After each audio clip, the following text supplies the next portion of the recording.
Hello student, welcome to pharma digital. And आज हम इस वीडियो में H2 एंटागोनिस्ट के बारे में डिस्कस करेंगे और ये एंटीहिस्टामाइन वाले टॉपिक का ये तीसरे वाला वीडियो है।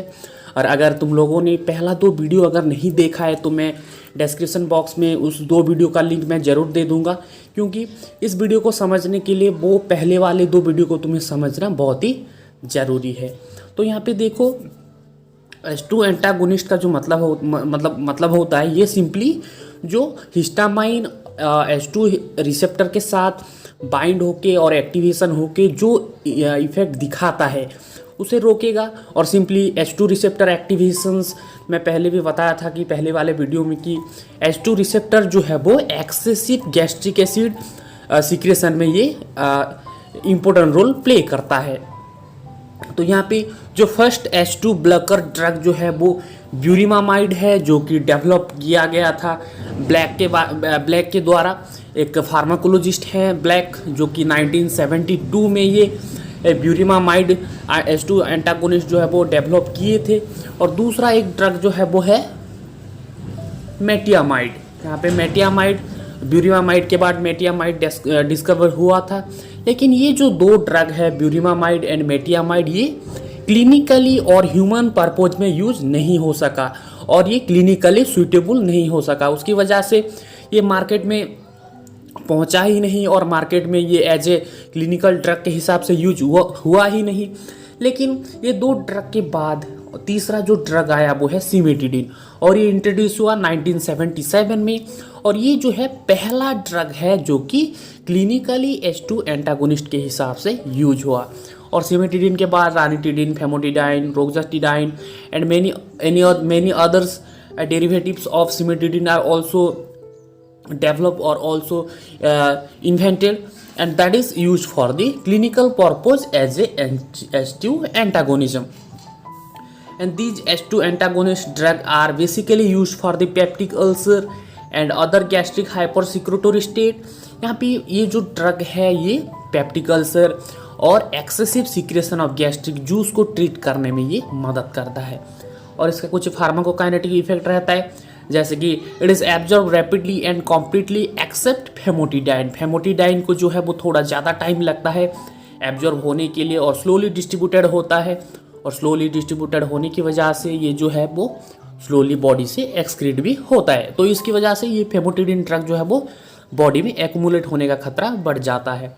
नेक्स्ट, ये जो ड्रग है वो हमें खाली पेट में लेना होता है, क्योंकि दिस ड्रग में reduce their absorption when we taking this drug with food, means food may reduce the absorption of the drug. That's why we have to take this drug in empty stomach.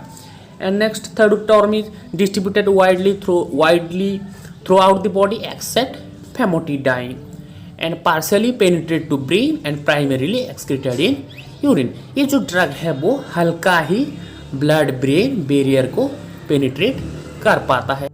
तो यहाँ पे ये जो drug है H2 antagonist वो किस तरीके से अपना काम दिखाता है और how the mechanism action of the H2 blockers. तो सिंपली यहाँ पे H2 एंटागोनिस्ट ड्रग जो है वो H2 एंटागोनिस्ट ड्रग को छोड़ो, पहले क्या होता है, ये हिस्टामाइन जो है वो एंटेरोक्रोमाफिन लाइक सेल, यहाँ पे देखो ECL एक एंटेरोक्रोमाफिन सेल जो गैस्ट्रिक ग्लैंड, स्टोमा का गैस्ट्रिक ग्लैंड में पाए जाते हैं, उसमें से जो है वो हिस्टामाइन जो है वो रिलीज होते हैं। और ये हिस्टामाइन किसके साथ बाउंड होगा, ये पेरिएटल सेल के साथ बाइंड होगा। और ये पेरिएटल सेल जो है वो H2 रिसेप्टर की तरह काम करता है और पेरिएटल सेल में H2 रिसेप्टर जो है वो पाए जाते हैं। तो ये हिस्टामिन जब ये पेरिएटल सेल के साथ बाइंड होगा तो यहाँ पे excessive secretion of gastric juice पैदा करेगा। तो यहाँ पे देखो दो मैकेनिज्म के हिसाब से ये जो ड्रग है वो अपना एक्शन दिखाता है। पहले जो है वो हिस्टामाइन रिलीज करता है एंटेरोक्रोमाफिन लाइक सेल में, उसके बाद जो है वो पेरिएटल सेल जिसमें H2 रिसेप्टर पाए जाते हैं उसमें बाइंड होगा और excessive secretion of gastric juice कराएगा।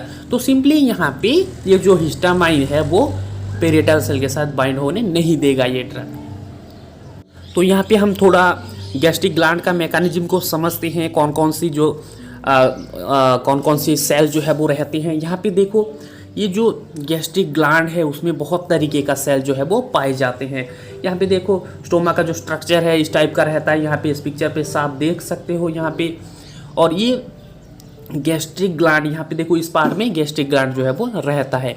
और गैस्ट्रिक ग्लैंड में देखो वो लगभग 5 तरीके का सेल यहाँ पाए जाते हैं, जो कि ग्रीन कलर डॉट्स के साथ जो दर्शाया जा रहा है। यहाँ पे जो है वो पेरिएटल सेल है, और ब्लू कलर के साथ जो आइडेंटिफाई किया गया है वो है एंटेरोक्रोमाफिन सेल।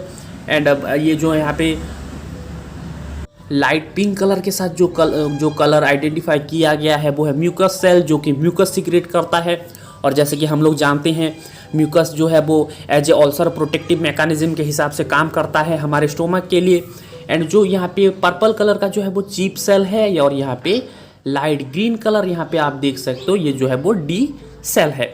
यहाँ पे एक चीज़ आप लोगों ने नोटिस किया होगा, ये गैस्ट्रिक ग्लैंड में जो है वो ज़्यादातर जो है वो बहुत ज़्यादा मात्रा में म्यूकस सेल पाए जाते हैं और बहुत कम मात्रा में डी सेल जो है वो पाए जाते हैं। तो एक एक करके देखते हैं किसका काम क्या होता है। यहाँ पे जैसे कि मैं पहले बताया था कि ये H2 एंटागोनिस्ट ड्रग जो है वो हिस्टामाइन को पेरिएटल सेल के साथ बाइंड होने नहीं देता है, क्योंकि ये पेरिएटल सेल में जो है वो H2 रिसेप्टर पाए जाते हैं और उसकी वजह से excessive secretion of gastric juice होता है। तो यहाँ पे सिंपली हम देखें तो ये कुछ सेल रहते हैं।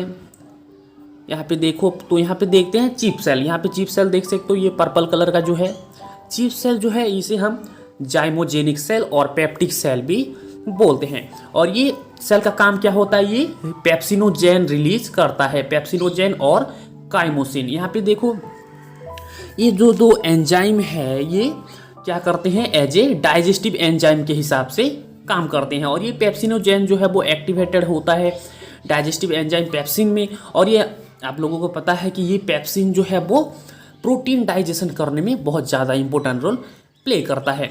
एंड यहाँ पे जैसे कि मैंने बोला ये चीप सेल जो है वो पेप्सिनोजेन रिलीज करता है और काइमोसिन रिलीज करता है। और ये पेप्सिनोजेन जो है वो एक्टिवेटेड हो जाता है डाइजेस्टिव एंजाइम पेप्सिन में जब ये हाइड्रोक्लोरिक एसिड के साथ कांटेक्ट में आता है। मीन्स यहाँ पे सिंपली पेप्सिनोजेन ये रिलीज करता है और पेप्सिनोजेन जो है वो पेप्सिन में कन्वर्ट हो जाता है जब ये हाइड्रोक्लोरिक एसिड के साथ कांटेक्ट में आता है। और पेरिएटल सेल जो है वो इम्पोर्टेंट सेल है गैस्ट्रिक ग्लैंड का। और ये जो पेरिएटल सेल जो है वो हाइड्रोक्लोरिक एसिड और गैस्ट्रिक जूस जो है वो सीक्रेट करते हैं। और एक रहता था जो कि बहुत कम मात्रा में गैस्ट्रिक ग्लैंड में पाए जाते थे, जो कि डी सेल, जो कि हम डेल्टा सेल भी बोलते हैं। और which is produce a hormone known as GHIH। और ये स्टोमाटोस्टैटिन, ये जो डी सेल है गैस्ट्रिक ग्लैंड का, ये सोमाटोस्टैटिन जो है वो रिलीज करते हैं। और इसे ग्रोथ हार्मोन, इनहिबिटिंग हार्मोन भी बोलते हैं। ये growth hormone, excessive growth hormone को भी इनहिबिट करता है ये सोमाटोस्टैटिन। और ये जो सोमाटोस्टैटिन है और ये जो डी सेल है और डेल्टा सेल है, ये गैस्ट्रिक ग्लैंड के अलावा इंटेस्टाइन में भी पाए जाते हैं, पानक्रियाज में भी पाए जाते हैं। और ये जो डी सेल का वो काम होता है, वो स्टोमा का जो गैस्ट्रिक जूस है उसे रेगुलेट करता है, मीन्स उसे बैलेंस करके रखने में ये जो डी सेल है वो मदद करता है। जैसे कि मैंने बोला पेरिएटल सेल जो है वो सीक्रेट करता है और ये जो डी सेल है वो स्टोमा का जो गैस्ट्रिक जूस है उसे बैलेंस करके रखने में और उसे प्रॉपर तरीके से, मतलब सिंपली एक लाइन में समझा जाए तो गैस्ट्रिक जूस को ये मैनेजमेंट करता है। Next we discuss some side effect of H2 receptor blocker. जैसे कि हम लोगों को पता है कि every drug has its own side effect when we take it for a longer period. यहाँ पे भी कुछ H2 ब्लॉकर ड्रग का जो है वो कुछ साइड इफेक्ट रहता है, जैसे कि constipations, diarrhoea, difficulties in sleeping, dry mouth, dry skin, headache, ringing in the ear जिसे हम टिंगलिंग भी बोलते हैं टेक्निकल टर्म में, रॉनी नोज जिसे हम रिनोरिया भी बोलते हैं, और ट्रबल इन यूरिनेटिंग। ये जो बहुत सारे साइड इफेक्ट जो है वो H2 रिसेप्टर ड्रग के साथ दिखाई देते हैं। जैसे कि मैंने पहले वाले स्लाइड में बताया था कि ये जो ड्रग है बेसिकली गैस्ट्रिक और ड्यूडेनल अल्सर ट्रीटमेंट में यूज होता है और ये hyper secretion of gastric juice को भी ये कम करता है। और मार्केट में और एक कैटेगरी ऑफ ड्रग रहता है proton pump inhibitor, in short हम पीपीआई भी बोलते हैं, जो कि ओमिप्राजोल, पेंटोप्राजोल, राबिप्राजोल, जो प्राजोल वाला सॉफिक्स रहता है। यहाँ पे देखो H2 ब्लॉकर जो है वो ज़्यादातर रानिटिडाइन, फेमोटिडाइन मतलब टीडाइन वाला ग्रुप रहता है। यहाँ पे प्रोटॉन पंप इनहिबिटर जो है वो प्राजोल वाला सॉफिक्स रहता है। मीन्स ये जो दो ड्रग है, मतलब ये जो दो ड्रग कैटेगरीज ऑफ ड्रग जो है वो एक ही काम करते हैं, गैस्ट्रिक जूस को कंट्रोल करना। लेकिन कुछ बेसिक डिफरेंट रहता है दोनों में और आपस में, जैसे कि एसिड कंट्रोलर और जिसे हम H2 ब्लॉकर भी बोलते हैं, ये जो है वो हिस्टामाइन और मतलब हिस्टामाइन रिसेप्टर 2 को ब्लॉक करता है, जो कि एक स्टिमुली है excessive production of stomach juice के लिए। वैसे ही प्रोटॉन पंप इनहिबिटर जो है वो एक्सेसिव सिक्रेशन ऑफ जूस को वो अपनी सोर्स से, यहाँ पे सोर्स से जो है वो कम करता है। और उसके बाद decrease stomach acid production for 8 hour. Means यहाँ पे एक बार हम ड्रग लेंगे तो उसका जो ऑनसेट ऑफ एक्शन लगभग 8 घंटे का रहेगा।